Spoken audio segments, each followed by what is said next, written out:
Hey, folks, this is Trust in the Process, the podcast with myself, Travis Fritz, about brewing for generally brewers and other folks who are interested in the profession. We have had recently the opportunity to speak to a number of folks who are particularly interesting to me. And now we're talking to John Haggerty, who is the brewmaster. Not interesting. John Haggerty is one of my favorite people, the brewmaster of Warped Wing Brewing Company. He has a fantastically interesting story. I think it should be interesting to anybody who is interested in brewing and just beer in general. And I cannot tell you how much I've been looking forward to this conversation. So we are going to kick it off, John, by talking a little bit about where you are from originally. You are from Indiana. Yes, I am Hoosier, born and raised.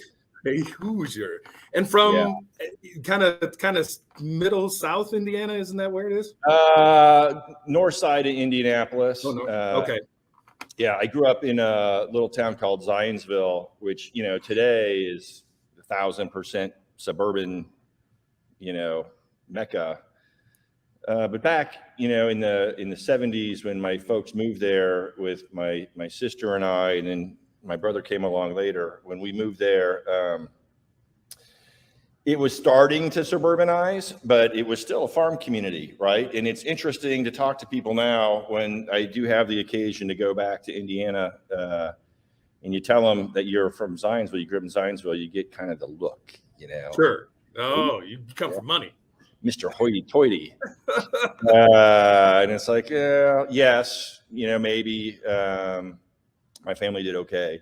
But it was still a farm community back then. I mean, I have pretty fond memories of like skipping out of high school and going out to the swimming hole in the farmer's cornfield and hiking down the railroad tracks. And you'd meet up with all the kids from like Sheridan and Lebanon and everything, and you'd be drinking beer and going on the rope swing. And, on Thursday afternoon when you were doing that, everybody was like pals. And then on Friday night at the football game, everybody was beating the shit out of each other. Oh, yeah. Well, that's behind the concession stand, right? I mean, that's the way it went.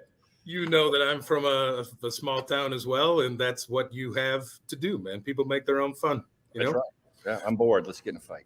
But I do think that there is a weird sense of, and this is not particular to small towns for sure, but there is a weird sense of adventure, I think, that comes from growing up in a place like that and having to make your own quite often. And you have, we're both older now, but certainly in your younger years had quite a sense of adventure, and it took you all over the place.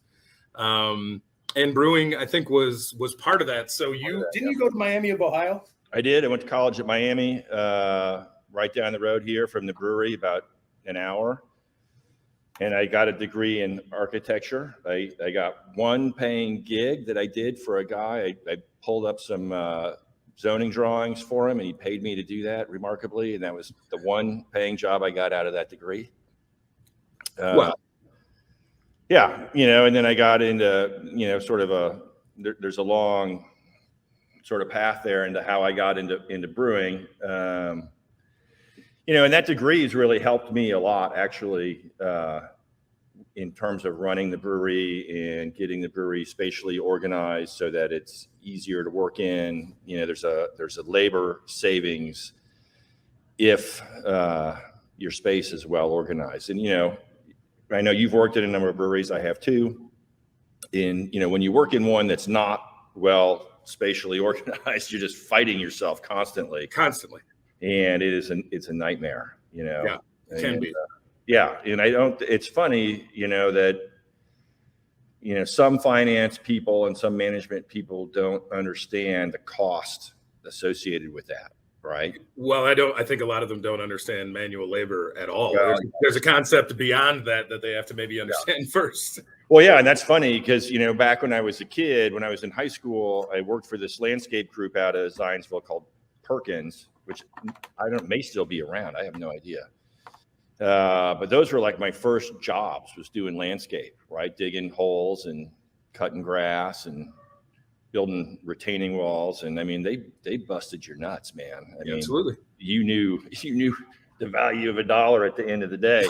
So, when I got to brewing, it's a physical job without a doubt, but it was nothing compared to that. Right. I was like, oh, Right. I do this in my sleep, Yeah, I grew up milking cows and cutting wood and mowing lawns, and being inside when it was cold was that made brewing beat all those jobs for sure. Yeah, exactly. Among other things. Yes. But so from Ohio, I'm remembering we didn't do like a prep talk on this, so I'm remembering stuff sometimes from 20 years ago. Right. When you and I were in brewing school together. We were in brewing school together, yeah. But was your first job the one you had in Seattle or the one you had in Madison? Or am I missing? No, Seattle was first. So when I graduated college in '91, and I had no real job prospects, and so a couple of buddies and myself, it was Jay Wente and Scott McDermott, Mike Curlin and Dan Waltman, and myself. We drove out. We just decided, we're moving to Seattle. Don't ask me how we came to that decision. I don't really remember. I think there was like a 12-pack of Goebel involved in that. Absolutely. Yeah. And we're like, hey, we're moving to Seattle. So we did.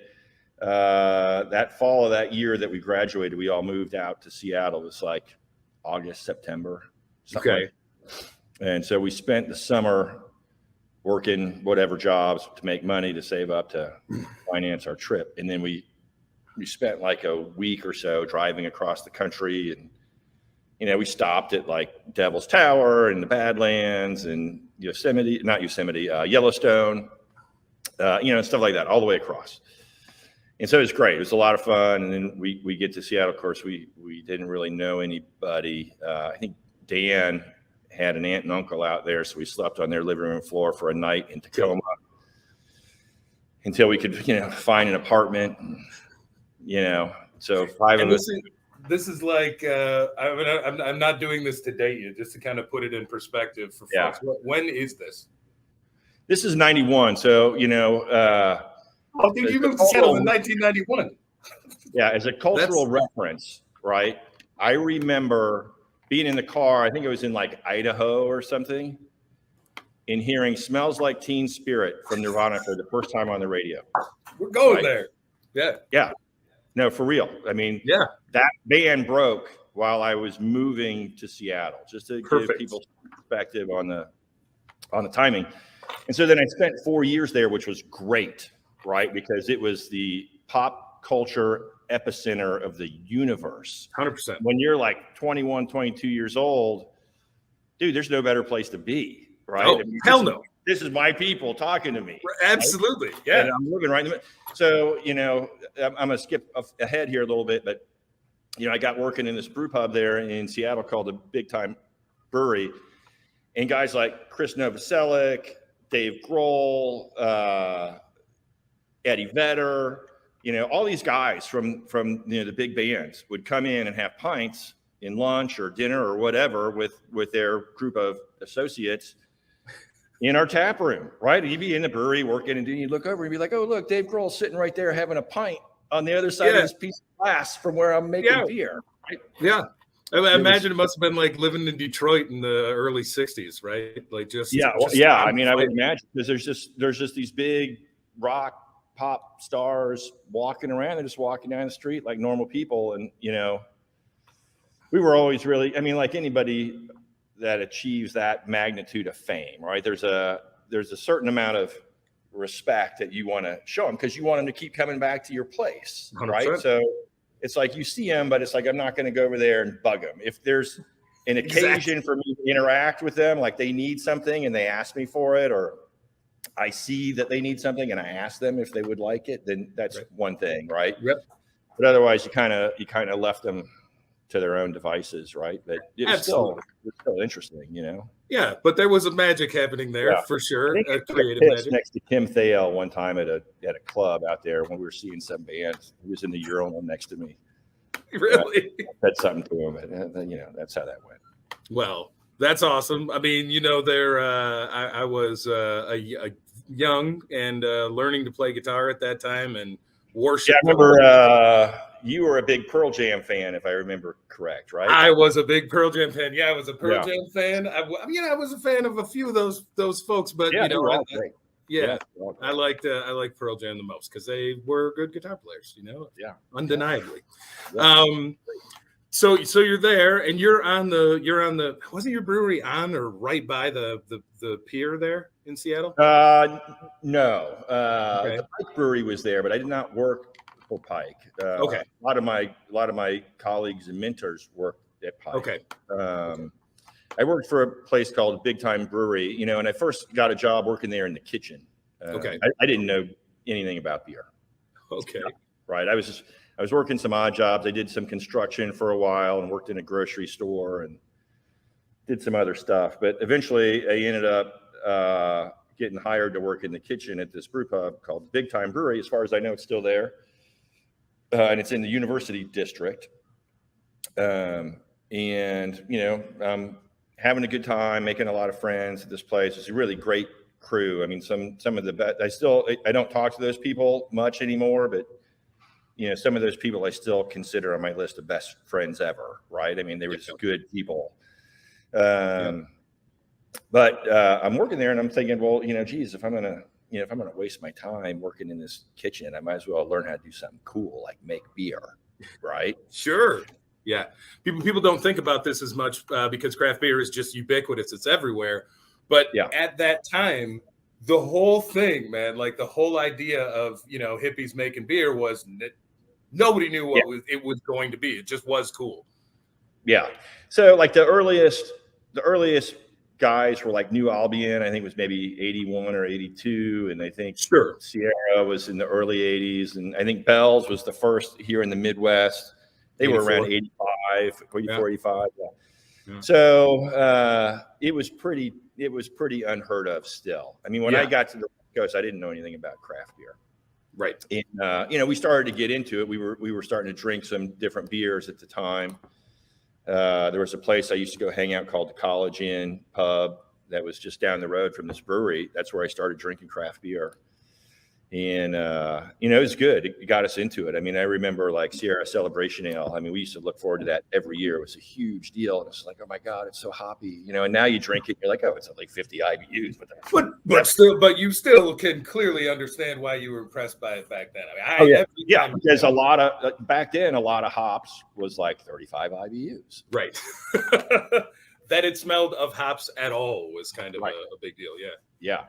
Anyway, I'm sorry. I just kind of want to put it. That's all right. I'm working at in the kitchen, and so this guy, his name's Ed Tringali, and Ed's still around. I think he does a lot of consulting in Asia now. I run into him every once in a while at trade shows or conferences and stuff. But really great dude, and first brewer I worked for, and I used to bug the shit out of Ed. Right, like I'd see him come and be like, "Hey Ed, I want to work in the brewery." Right, that'd be day one. Day two, hey Ed. Day three, hey Ed. This went on for like 4 or 5 months, like every day. Yep. Right. I had to be driving that guy up the freaking wall. However you get in, man. Right. So, because there was only 2 guys. There was Ed, who was full time, and then there was this guy Matt Cottingham, who was the assistant brewer, and he was part time. He worked like 2 or 3 days a week in the brewery, and then he bartended the rest of the time. And so Matt was a literature major, and he wanted to go back to grad school. I think he wanted to be an author or a writer. And so I don't know what happened to him, but he left to go to grad school in New Mexico. And so when he left, Ed's like, well, look, you've been bugging the crap out of me. Why don't you come give it a try? And like I said, I was used to doing landscape and construction. And so it's like working in the brewery. It's like, dude, I can do this in my sleep. Yeah, absolutely. So he gave me the gig, and I know that wasn't really what the management of the place wanted, right? They liked to have people who were bartenders in that role because they wanted the bartenders to be able to talk about beer to the clientele, right? Okay. So I wasn't a bartender, and they didn't have any designs on making me one because I was a little surly in my youth, and in your youth, sure. Yeah. Well, okay, I'm still surly. Maybe I'm more surly even. I would guess. But so I don't know that they were totally behind that, but it's what Ed wanted, and I did a good enough job that they allowed it to happen. So, I worked with Ed, for about a year, and then Ed got mugged, and he had this 5-gallon Cornelius keg, because we used to use those back in the day. Yeah. And this guy, Ed, was moving apartments, and he was packing his stuff up, and he had this 5-gallon keg sitting on the sidewalk by his car, and this dude picked it up and hit him in the head with it, and it busted his eardrum. Jesus. Yeah. So then Ed he had all these equilibrium problems, and he had to have surgery and all this stuff, and so he retired from brewing for a while because he couldn't do the physical labor. And so I wasn't ready yet to take on being the main guy. I'd been making beer for a year, Right. and I hadn't been home brewing and, whatever. So they hired this guy out of the Pike Brewery, and the Pike Brewery had this really all-star cast of brewers at the time. Fal Allen was the head brewer. Fal's now manager down in Anderson Valley. So it was great because I got to hang out with Fal, and I got to know Fal. And Kevin Forehand was there. Bill Jenkins, who might be, he was the head brewer for a while after I left big time. He might still be. I have no idea. And then, of course, Dick Cantwell was there. Wow. And, so I got to know all these guys, and big time hired Dick to come in and be the head brewer. So I got to work directly with Dick for about 2 or 3 years there at Dick, which was awesome. It was really great. Dick was great. Ed was a great teacher too. Dick was a great teacher. Fal was a great teacher. All those guys. I still am in contact pretty regularly with Dick and Fal. And sometimes it's just to say hi, and sometimes it's like, hey man, I got this problem going on in the brewery. What do you guys think? So they've been a really great resource for me personally in my career, and I can't thank those guys enough. Right? Really, of course. But I worked with Dick for a couple years, and then I left and went backpacking around the world. We can get into that in a minute. But the thing that was interesting about when I left, I remember distinctly, I was at work one day, and Kurt Cobain had accidentally overdosed in Italy or something, Sure. on drugs, right? Yeah. I don't, it might've been heroin or who knows. I can't. I think that was his But thing. he survived, and everybody's like, holy Christ, right? That's real. Yeah. And about, I don't know, maybe 2 or 3 weeks, a month later or something like that is when he shot himself. And I was working in the brewery, and it came on the radio because we used to, we'd have the radio going, and it came on and they announced it. And I remember I walked out into the pub, and Dick was sitting out there because, the place was tiny. We didn't have an office for the brewers, right? Sure, so no. You would work at a table in the pub before we opened. Dick was sitting there working on a recipe or something. And I was like, dude, Kurt Cobain just shot himself and is dead. And he looked at me and he went, that asshole. Yeah. Right? Yeah. I will never forget that, right? And I left Seattle maybe a month after they had that wake for him, and what's her name? Courtney Love. Yeah, Courtney Love gave the eulogy where she called him an asshole and whatever. Yeah. That I was 14 or 15 when that happened, man. That I wasn't a gigantic Nirvana fan, but obviously it was a huge part of the zeitgeist. I remember it clearly. Right. So for me, it was always interesting because I basically rolled into town the day Smells Like Teen Spirit broke, and I left town basically when he killed himself. Right. Those are my years in Seattle that defined it. Right. Wow. Perfect time to be in Seattle, frankly. It was. It really was. You couldn't have timed it any better. And I remember a buddy of mine from high school, Jay Petroy, moved out to Seattle while I was there. He lived there with me for a couple of years, and I remember he called me and he said, "Well, I'm thinking about moving to the West Coast." And I was like, "Well, I think that's a good idea, obviously, because I myself. I'm here." And I'm like, well, where are you thinking about moving to? And he's like, well, I'm considering either San Francisco or Seattle. And I said, okay, dude, here's my advice. Right. Because at, 22, 23 years old, you should be giving advice to people. Oh, I did it all the time. It was a genius move. But I said, man, San Francisco was your parents' era. Yep. Seattle is your generation's era, and you better get your ass up here. Yeah. And so he did. So he moved to Seattle. So now I was, this is, by the way, for some other context, this is 6 or 7 years before you and I met over in Berlin. But one of the things that because I was, in 21, 22, I think, when we met. Yep. And you had all this kind of life experience. And I was coming out of Lansing, Michigan. I mean, I read a lot, but I didn't know a lot of people who were, who traveled a lot and who had interesting careers. That's okay. Interesting careers. So, I was fascinated. And by the way, we met and I'm not moving forward into this era yet, but just to give some context, we were the only, I think, Americans there at that time. You and I you and I. Joel Brochet was from Manitoba, which is not Canada. Yeah, he was not the same, but maybe Manitoba is more like the U.S. But so it was fascinating to me to know that you had, again, had the depth of experience and work that you had, but also in just travel. So I remember, having conversations with you specifically about your time in India, but I know you went to a lot more places than that. So when I left the big time, I had been dating this girl. There's always a girl, right? Yeah, always. Yeah. I've been dating this girl, and we had sort of put this plan together that, we were going to sell everything that we owned and go backpack around the world.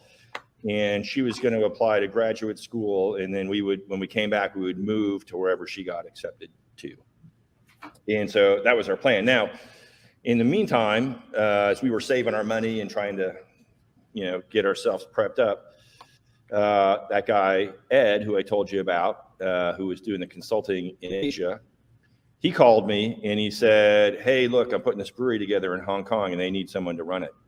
Are you interested in doing it? And I was like, hell yeah, brother. Yeah.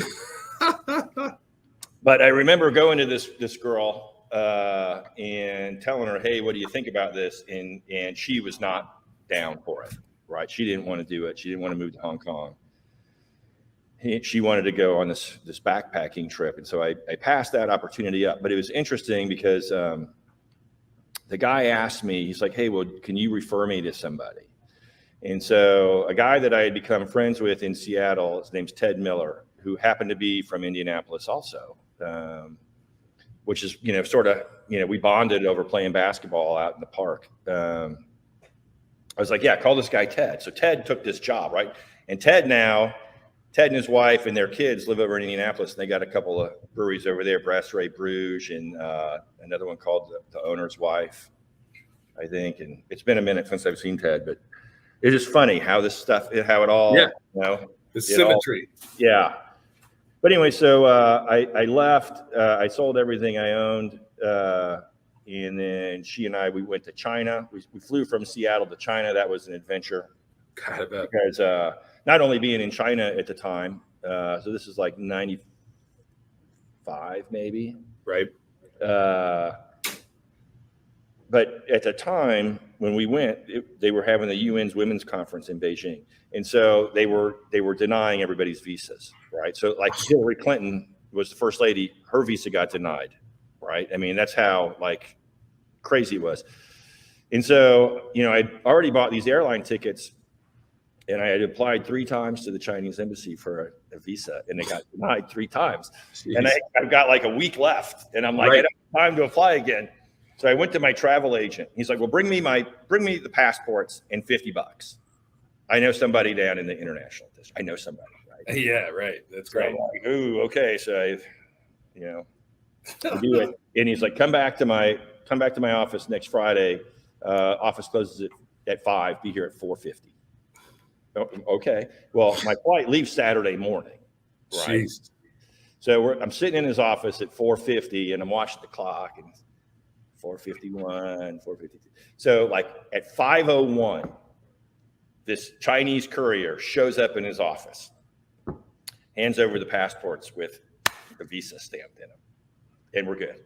Holy shit. Where those came from, I have no idea. I don't know who got bribed in the process.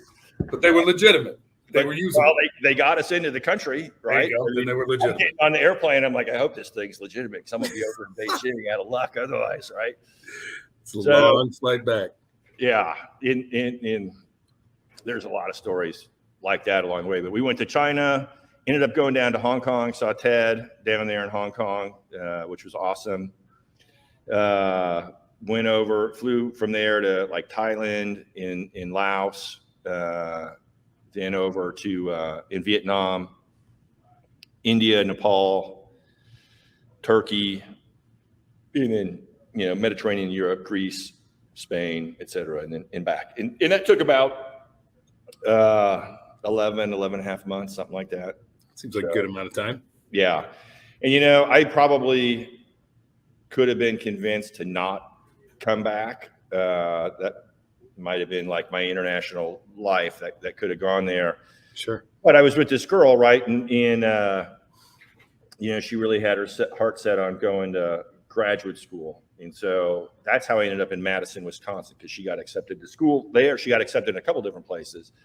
But that was the one where it's like, well, I think I have the best opportunity to get hired into a brewery if we move to Wisconsin. And so we all agreed. And so that's how we ended up there. And that was interesting because when I got back, we're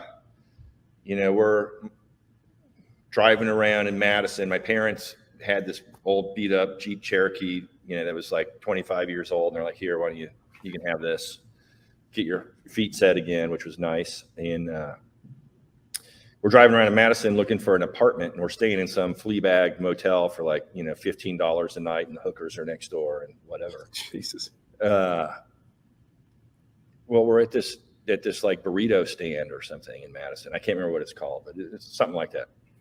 And it was a walk-up window. So we're in line at the window, and this guy comes up behind me, and he's like, "Hey, man, what's your deal?" And I'm like, "Excuse me?" I mean, I don't know anybody in this town. So right. Everybody off, just waiting for a burrito. Just trying to get a burrito, man. I got no deal. Right. And I'm like, I'm sorry, what are you talking about? And he's like, well, I've seen you guys driving around all over town. We've been like all over the place, right? And I'm like, we're moving to town. Here's our story. She's in graduate school, and I'm a brewer, and da-da-da. And he's like, oh, I tend bar at the Great Dane, which is right down the road. And he's like, why don't you come down, and we got this band playing, and I'll introduce you to the guys that own it. I'm like, oh, perfect. Sweet. Right? This is the first day I'm in Madison, by the way. Right? Jeez. Kismet. Yeah. So I'm like, okay, cool. So we walked down there that evening. We agreed to meet him at whatever time, 7, 8 o'clock, whatever it was. So I go down there, and he introduces me to Rob LaBreglio. Rob is partner and brewmaster for Great Dane. And as far as I know, he's still involved with the Great Dane. I don't know what his role is now, but at the time he was in charge of all the brewing operations. And so I'm sitting there chatting with Rob, and in fact, as the guy, I could see the guy talking to Rob. He's like, "Hey, I want you to come over here and meet John." And they're chatting, and the guy leans over to me and says, "Hey, Rob wants to know where you worked in Seattle."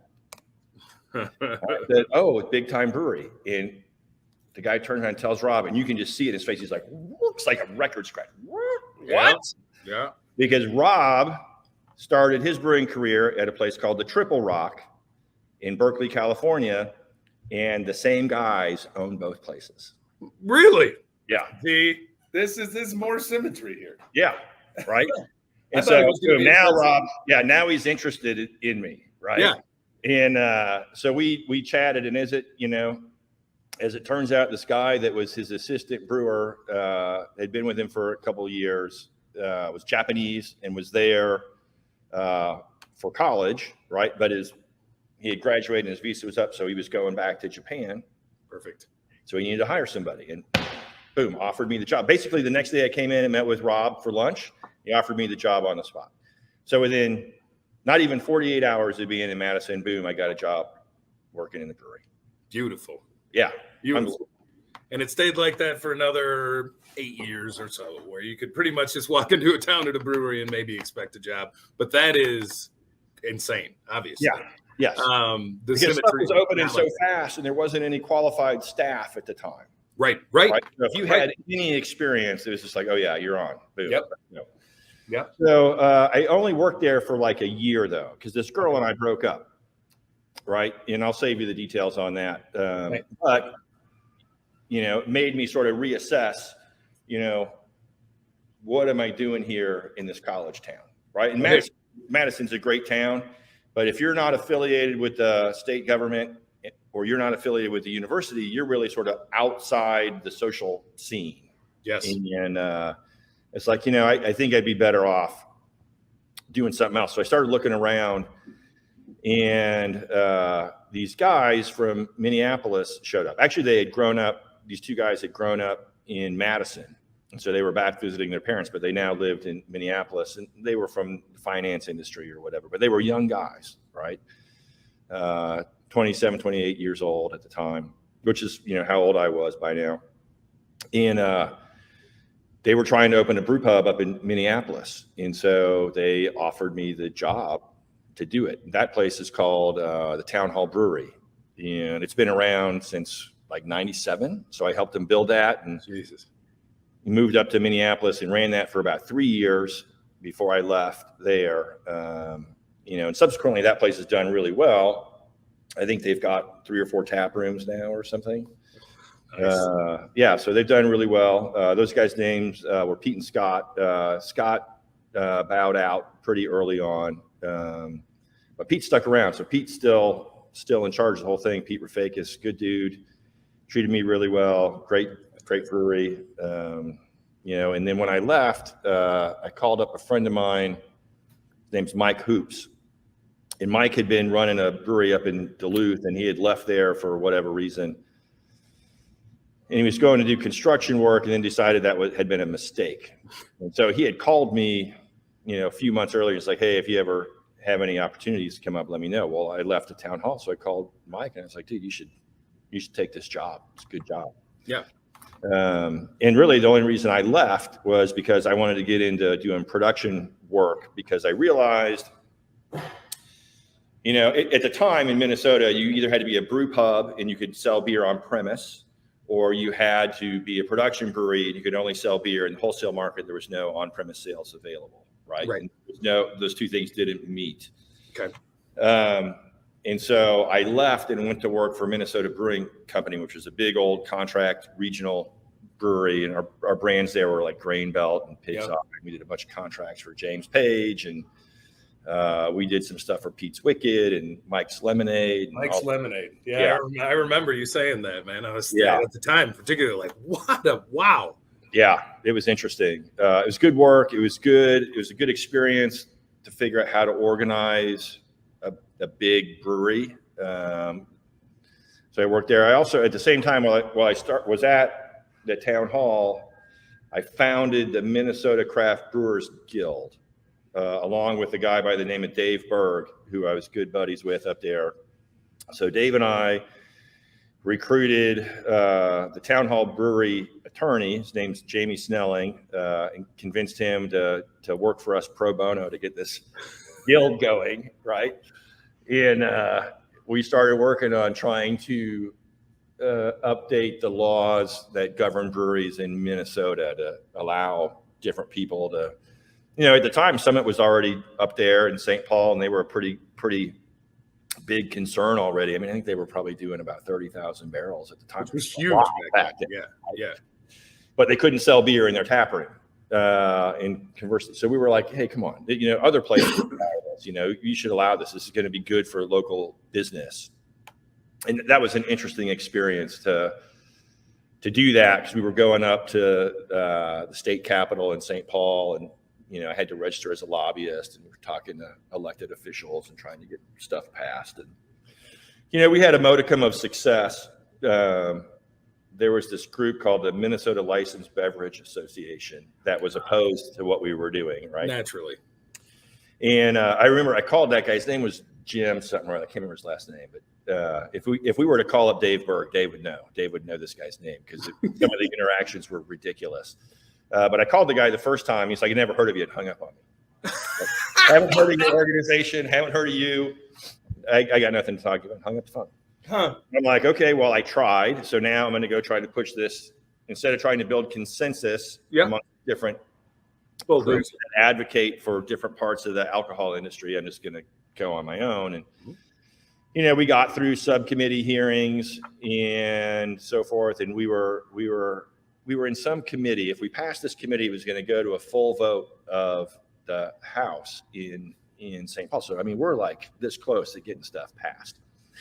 All of a sudden, this guy is a little bit like, oh, this guy's for real, right? Jim now is, Jim is like, this guy is not fucking around. So, but it was going to be tight, right? Because it's dirty. Politics are dirty. The dirtiest.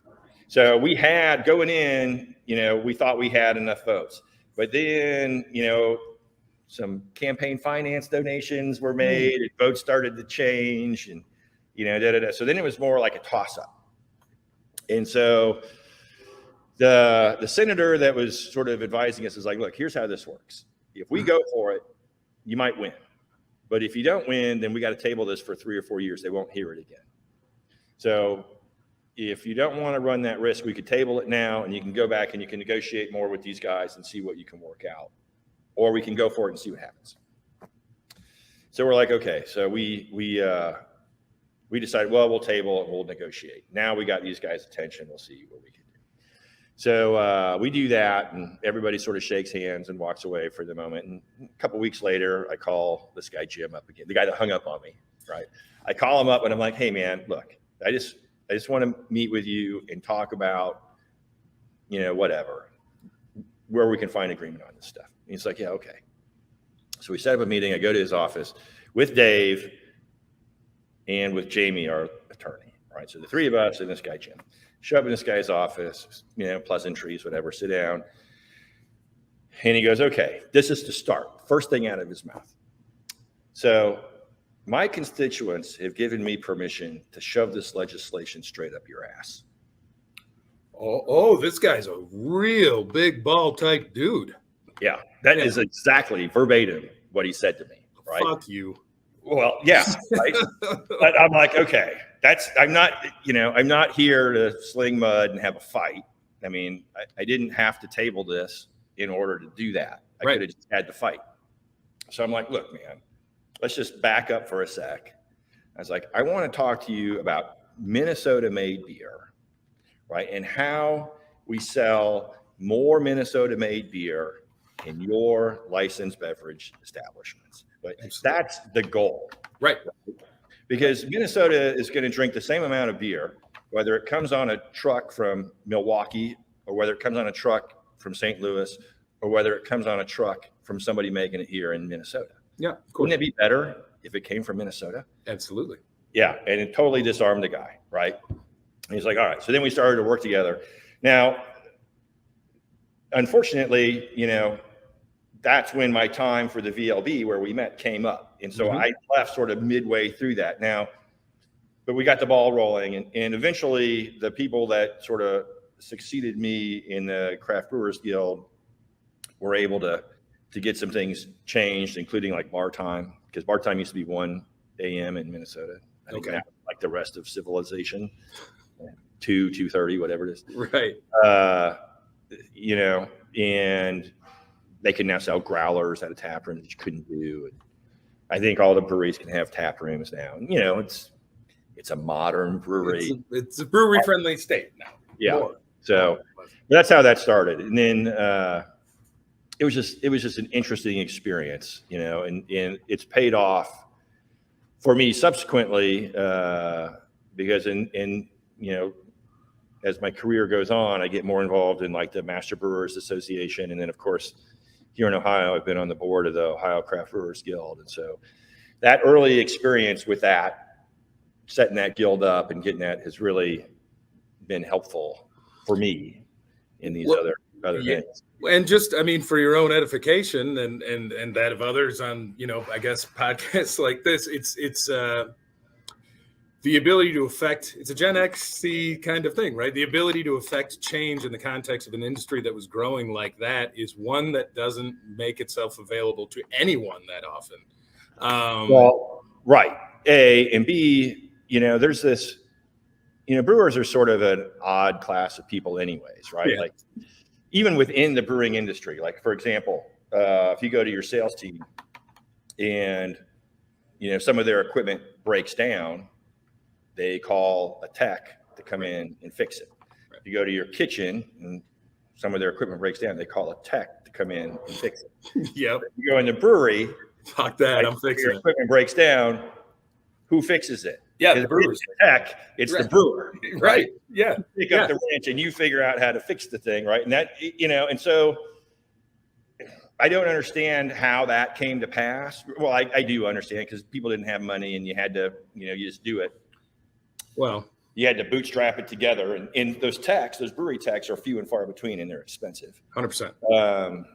So you kind of make do, and you got to figure it out. But it's just funny. The mentality is different, right? It is. Well, So I mean, there's that mentality leads to, hey, you know what? I don't like the way this thing is being governed. Right. I'm going to go do something to fix it. Absolutely. Because that's already in your nature. That's what you do, right? Well, and I think, I don't think this is all that controversial, so I'm just going to say it. I mean, I think that spirit, and what you call it, a DIY spirit or whatever, exists in my generation of brewers to some extent. I think it existed in your generation of brewers as well. And this is not, I think we're both Gen X people, but I'm talking about, like the waves of brewers here in the US. I think that it exists in some younger brewers as well, particularly those who, availed themselves of the opportunity to have some training. But man, so many times you'll talk to younger brewers now, and it's just like, but they'll present problems that you're like, man, just go fucking fix it. This is not a problem, right? Right. Well, but here's the thing, I think, and you can see it. I think this existed when I was getting going and when you were getting going, and it exists still today. And that is, there are some guys that are here. Some guys come to the brewery or to the beer industry that are looking for a job. Yeah. Right. It's a paycheck. They don't really care. Those guys aren't going to put that level of effort into it. Right. There are other guys that think they want to do it, but they don't really understand what they're signing on for. And then they get into it and they're like, this isn't the right thing for me. And they're going to fall by the wayside. That first guy, he might stick around, but he's only going to be filling that role. That's it. He's never do anything extra.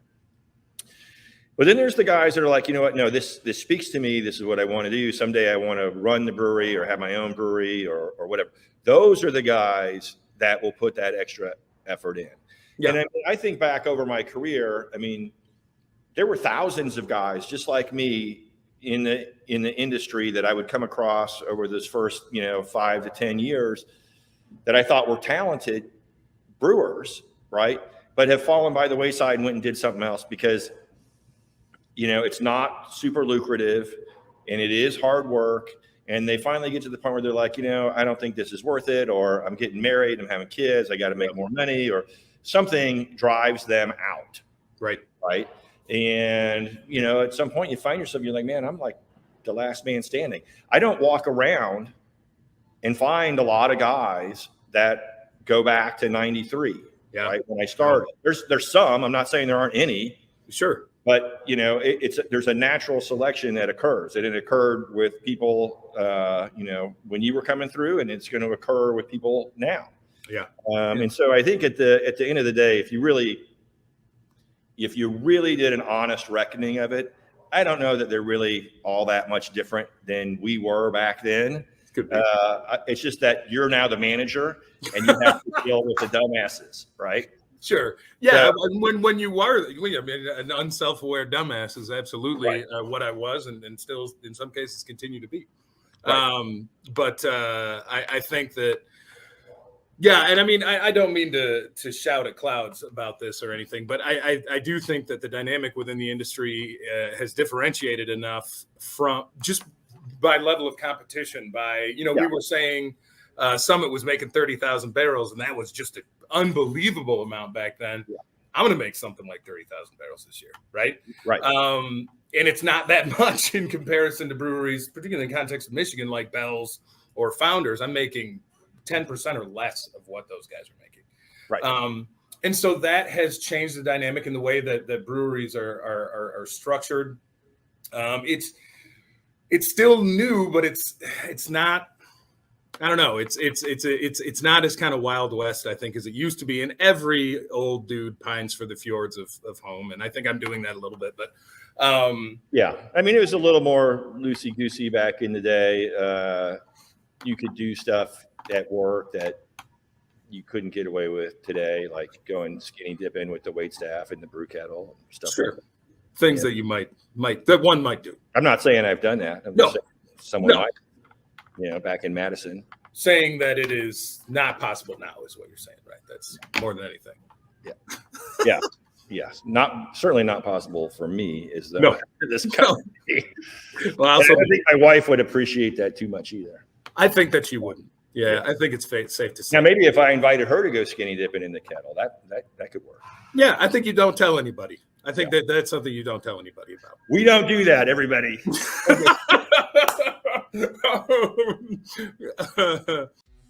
Watch out for part 2 of this conversation coming soon. You're responsible for the livelihood of a handful of people.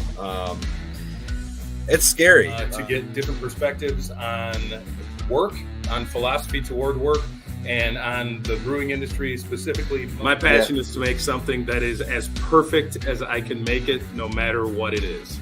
Man, you're super mediocre. Stop being mediocre. You're built to be not mediocre. So I got back to St. Louis, and we sit in the meeting. I said, okay, guys, what are we going to do with the IPA?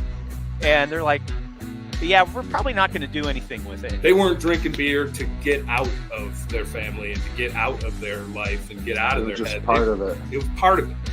And I think that's what, that was huge information to me on drinking. And so your first job as a brewer is to not give anyone a hangover they didn't know.